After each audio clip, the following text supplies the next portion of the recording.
तो आज के वीडियो में फ्यूचर से रिलेटेड काफी सारे इंपॉर्टेंट पॉइंट हम कवर करने वाले हैं। अब इस वीडियो को मैं शुरू करूं उससे पहले इस चैनल पे हेजिंग से रिलेटेड काफी सारे वीडियो मैंने अपलोड कर रखे हैं। अगर आप उन्हें देखना चाहते हैं तो आप प्लेलिस्ट में जाके हेजिंग से रिलेटेड वीडियोस देख सकते हैं। और यहाँ पर काफी सारे पेड वीडियोस भी मैंने क्रिएट करे हैं जो अपने आप में काफ़ी नॉमिनल चार्जेस पे हैं और काफ़ी नॉलेजेबल हैं, जो निफ्टी से रिलेटेड हैं, बैंक निफ्टी स्टॉक से रिलेटेड हैं और बेसिक से रिलेटेड हैं। अगर आप उन पेड वीडियोस को लेना चाहते हैं उसकी डिटेल जानकारी इस वीडियो के नीचे डिस्क्रिप्शन में दे रखी है। तो आज के इस वीडियो में फ्यूचर से रिलेटेड काफ़ी सारे बेसिक पॉइंट मैं कवर करने वाला हूँ। जो मेरे पास एक नॉलेज है वो एक सरल तरीके से आपके साथ में शेयर करने की कोशिश करूंगा। स्टॉक मार्केट में कुछ लिमिटेड स्टॉक्स होते हैं और कुछ लिमिटेड इंडेक्स हैं जिनको फ्यूचर में ट्रेडिंग की परमिशन मिली हुई है। अब फ्यूचर में जो यहाँ पर काम होता है वो लॉट में होता है काम। जैसा कि हमने देखा कि भाई कैश मार्केट में हम ट्रेड करते हैं तो यहाँ पर हम एक शेयर भी खरीद लेते हैं, 5 शेयर भी खरीद सकते हैं, 10 शेयर भी खरीद सकते हैं। लेकिन यहाँ पर अगर उसी शेयर को हम फ्यूचर में ट्रेड कर रहे हैं तो यहाँ पर फ्यूचर में उसका एक लॉट साइज स्पेसिफाइड होता है। यहाँ पर हर शेयर का जो लॉट साइज है वो अलग अलग है। तो यहाँ पर किसी भी शेयर का लॉट साइज ऐसा नहीं कि सब शेयर का एक ही होता है। हर शेयर का जो लॉट साइज होता है वो यहाँ पर अलग अलग होता है। अगर हम फ्यूचर में ट्रेड कर रहे हैं तो वो पूरा लॉट हमको खरीदना पड़ता है और जब अगर हमें उस लॉट को सेल करना है तो वो पूरा लॉट ही एक साथ हमको सेल करना पड़ता है। मान लो कोई स्टॉक जिसका प्राइस चल रहा है 500 रुपये और यहाँ पर उसका लॉट साइज है 1000 शेयर का। तो अगर हम खरीदेंगे तो पूरी 1000 की क्वांटिटी हम बाय करेंगे, यानी हमने एक लॉट बाय करा क्योंकि उसका लॉट साइज 1000 शेयर का था। तो जब 1000 की क्वांटिटी बाय करी और जब हम सेल करने जाएंगे तो भी हमें पूरी 1000 की क्वांटिटी एक साथ सेल करना पड़ेगी, यानी वो पूरा लॉट एक साथ सेल करना पड़ेगा। जबकि हम कैश मार्केट में करते हैं तो वही कैश मार्केट में अगर हमने 1000 शेयर्स बाय करे तो हम चाहें तो 100 शेयर बेचें, चाहें तो 500 शेयर बेचें, चाहें तो एक साथ 1000 शेयर बेचें। लेकिन फ्यूचर में अगर हमने ट्रेड करा है तो जो भी लॉट साइज है वो पूरी क्वांटिटी एक साथ बाय होती है और पूरी क्वांटिटी यहाँ पर एक साथ सेल होती है। अब जैसे मैंने कहा कि भाई जो फ्यूचर होता है वो एक कॉन्ट्रैक्ट होता है, वो एक लिमिटेड टाइम ड्यूरेशन के लिए होता है। तो इस कॉन्ट्रैक्ट को हम होल्ड कब तक कर सकते हैं? तो ये इस कॉन्ट्रैक्ट को हम होल्ड उस कॉन्ट्रैक्ट की एक्सपायरी डेट तक कर सकते हैं। अब यहाँ पर अगला पॉइंट आता है कि भाई जब भी हम फ्यूचर को कॉन्ट्रैक्ट को बाय करते हैं तो हम उस कॉन्ट्रैक्ट को पहले खरीद के बाद में सेल भी कर सकते हैं, जो एक सिंपल तरीका होता है कि भाई कॉन्ट्रैक्ट को बाय करा, वो बढ़ गया तो बेच दिया, या नीचे चला गया तो लॉस में हमने उसको स्क्वायर अप कर दिया यहाँ पर। लेकिन उसी कॉन्ट्रैक्ट को हम शॉर्ट सेल भी कर सकते हैं, यानी हमने पहले बेचा और उसको बाद में काटा, यानी बाद में हमने स्क्वायर अप करा। तो यहाँ पर हम खरीद के भी होल्ड कर सकते हैं और उसको शॉर्ट सेल करके भी यहाँ पर होल्ड कर सकते हैं।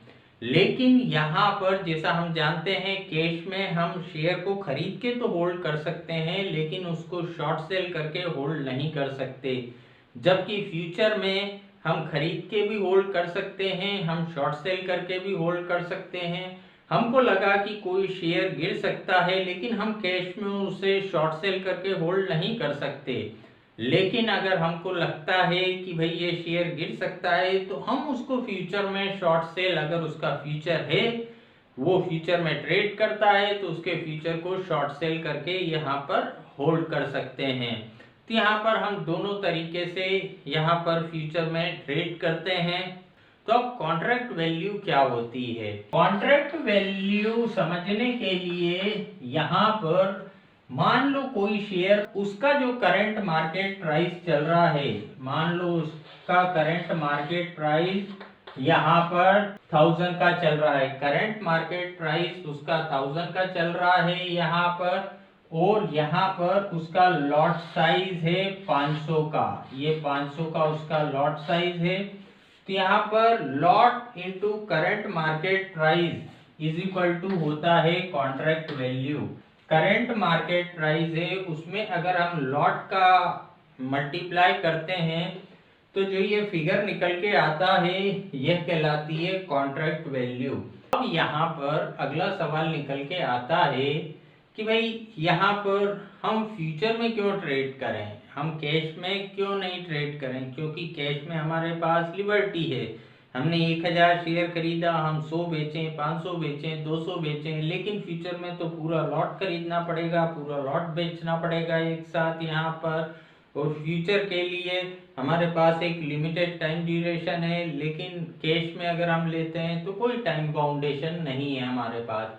तो यहाँ पर मान लो कोई फ्यूचर में किसी भी शेयर का प्राइस चल रहा है 1000 का, और यहाँ पर कैश में भी उसका प्राइस चल रहा है 1000 का, 1000 का प्राइस चल रहा है, और मान लो फ्यूचर में उसका लॉट साइज है 500 का। तो मान लो यहाँ भी हम कैश में अगर 500 शेयर खरीदते हैं, तो यहाँ पर दोनों में क्या डिफरेंस है कि भाई कैश में अगर हम 500 शेयर खरीदते हैं तो इसको खरीदने के लिए पूरे 5 लाख रुपए की जरूरत है। अगर 5 लाख रुपए हमारे पास हैं तो हम कैश में इस शेयर को खरीद के रख सकते हैं, फिर हमारी मर्जी जब बेचें, 1 दिन बाद बेचें, 10 दिन बाद बेचें, 10 साल बाद बेचें। अगर हमारे पास 5 लाख रुपए हैं तो ही यहाँ पर हम इसको खरीद के रख सकते हैं।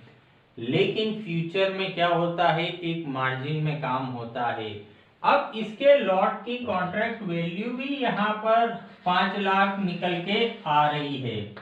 यहाँ पर 5 लाख की कॉन्ट्रैक्ट वैल्यू निकल के आ रही है, तो इसके लिए क्या 5 लाख रुपए की जरूरत है? 5 लाख रुपए की जरूरत नहीं लगती। फ्यूचर में अगर हम यहाँ पर इस कॉन्ट्रैक्ट को बाय करते हैं तो जो भी एक एक्सचेंज में मार्जिन डिसाइड करा गया है, मान लो यहाँ पर 20% का एक्सचेंज ने मार्जिन डिसाइड करा है, तो 20% पैसा अगर हमारे पास है तो ये पूरा फ्यूचर का लॉट हम खरीद लेते हैं। मतलब 20% होता है 1 लाख रुपए। अगर हमारे पास 1 लाख रुपए है तो यहाँ पर हम पूरा फ्यूचर का ये लॉट खरीद लेते हैं। मतलब कम पैसे में ज्यादा क्वांटिटी हमारे पास आ गई, तो कम पैसे में ज्यादा पैसा कमाने का मौका हमको यहाँ पर नजर आता है। जबकि वही हम कैश में अगर खरीदते हैं तो पूरे 5 लाख रुपए की हमको यहाँ पर जरूरत पड़ती है। जबकि फ्यूचर में हम खरीदते हैं तो एक मार्जिन पे हमारा ट्रेड हो जाता है। और दूसरा बेनिफिट होता है, इसको हम खरीद के भी होल्ड कर सकते हैं, शॉर्ट सेल करके भी होल्ड कर सकते हैं। जबकि इसको हम सिर्फ खरीद के होल्ड कर सकते हैं, शॉर्ट सेल करके इसको यहाँ पर हम होल्ड नहीं कर सकते। अब यहाँ पर अगला पॉइंट होता है कि भाई कैश में तो ठीक है, वो तो प्रॉफिट लॉस का हमको वैसे ही समझ आ जाता है कि भाई 100 रुपए में लिया, 110 हो गया तो 10 रुपए का हमको प्रॉफिट हो गया यहाँ पर। और कैश में हमने लिया है तो वो हमारे पैसों से लेके रखा है यहाँ पर, तो रोज के रोज प्रॉफिट लॉस का कोई टेंशन नहीं, हमने कोई प्रोडक्ट हमारे पैसों से खरीद के रखा है। लेकिन फ्यूचर में 1 लाख रुपए दे के 5 लाख रुपए का हमने कोई सामान खरीद लिया, तो वहां पर लॉस प्रॉफिट का कैलकुलेशन किस तरीके से होता है? तो वहां पर लॉस प्रॉफिट का कैलकुलेशन M2M बेसिस पे होता है, मार्क टू मार्क। अब मान लो फ्यूचर में यहाँ पर किसी स्टॉक का प्राइस जो है वो यहाँ पर 500 रुपए चल रहा है। किसी स्टॉक का प्राइस 500 था आज, और यहाँ पर उसका लॉट साइज 1000 का है, 1000 का लॉट है यहाँ पर। मान लो ये शेयर 10 तारीख को यहाँ पर मैंने खरीदा और 10 तारीख को ये 500 रुपए पर शाम को क्लोज हुआ। अब 11 तारीख को यहाँ पर शेयर मान लो 500 से गिर के अगले दिन 490 पर क्लोज हुआ। यहाँ पर अगले दिन 11 तारीख को इसकी क्लोजिंग 490 हुई, यानी ये 10 रुपए शेयर नीचे आ गया। 10 रुपए शेयर नीचे आया, यानी 10 पॉइंट का हमको यहाँ पर लॉस लगा और लॉट साइज है 1000 का, यानी 10 इंटू 1000, यानी टोटल हमको जो लॉस लग रहा है वो लग रहा है 10,000 का।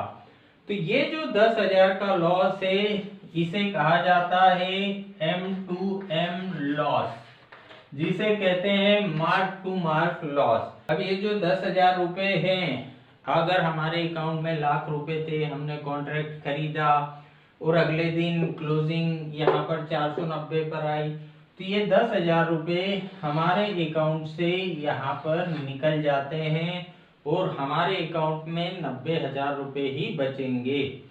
अब वैसे ही यहाँ पर अगर ये शेयर 500 से बढ़ के 510 हो जाता है 11 तारीख को क्लोजिंग पे, तो यहाँ पर 10 रुपए बढ़ गया शेयर, 10 इंटू 1000, यानी यहाँ पर 10,000 रुपए का हमको प्रॉफिट दिखने लगता है, जिसको हम बोलते हैं M2M प्रॉफिट। तो ये 10,000 रुपए हमारे अकाउंट में अगले दिन ऐड हो जाते हैं। जब भी बिल जनरेट होता है तो ये अमाउंट हमारे अकाउंट में ऐड हो जाता है। तो अगर मार्क टू मार्क लॉस होता है तो जो लॉस हुआ वो हमारी लेजर में से कम हो जाता है और जो भी प्रॉफिट होता है वो हमारी लेजर में ऐड हो जाता है यहाँ पर। तो ये एक सिंपल कैलकुलेशन होता है जिसे मार्क टू मार्क लॉस बोलते हैं, M2M प्रॉफिट, M2M लॉस। अब यहाँ पर अगला पॉइंट आता है कि भाई किसी भी शेयर का फ्यूचर में रेट अलग दिख रहा है हमको, कई बार कैश में उसका रेट अलग दिख रहा है। मान लो कोई शेयर A है जिसका कैश में यहाँ प्राइस 500 का चल रहा है और उसी A शेयर का अगर हम फ्यूचर में प्राइस देखें तो वो 501 रुपए चल रहा है। यानी यहाँ पर कैश में तो प्राइस 500 है, फ्यूचर में प्राइस 501 है, तो ये जो 1 रुपए ज्यादा चल रहा है तो ये 1 रुपए कहलाएगा यहाँ पर प्रीमियम।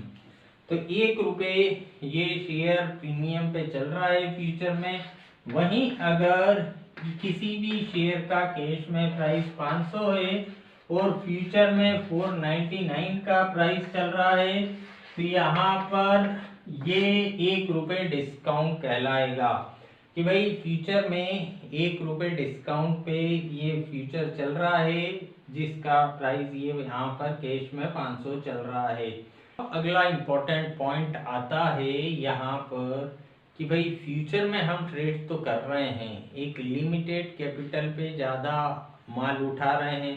हमारे पास 1 लाख रुपए हैं मान लो और 5 लाख रुपए का हमने कॉन्ट्रैक्ट बाय कर लिया है। यहाँ पर हमको लग रहा है कि ठीक है भाई, एक कम पैसे में ज़्यादा पैसा कमाने का मौका मिलेगा, लेकिन रिस्क भी हमारी उतनी ही ज़्यादा है। मान लो यहाँ पर कोई शेयर 500 रुपए का है और उसका लॉट साइज यहाँ पर 1000 का है, लॉट यहाँ पर 1000 का है और ये हुआ उसका प्राइस। और हमारे पास यहाँ पर मान लो इसमें 20% मार्जिन रिक्वायर्ड था, तो अगर हमारे पास यहाँ पर 1 लाख रुपए होते तो यहाँ पर इस कॉन्ट्रैक्ट को मैंने खरीद लिया।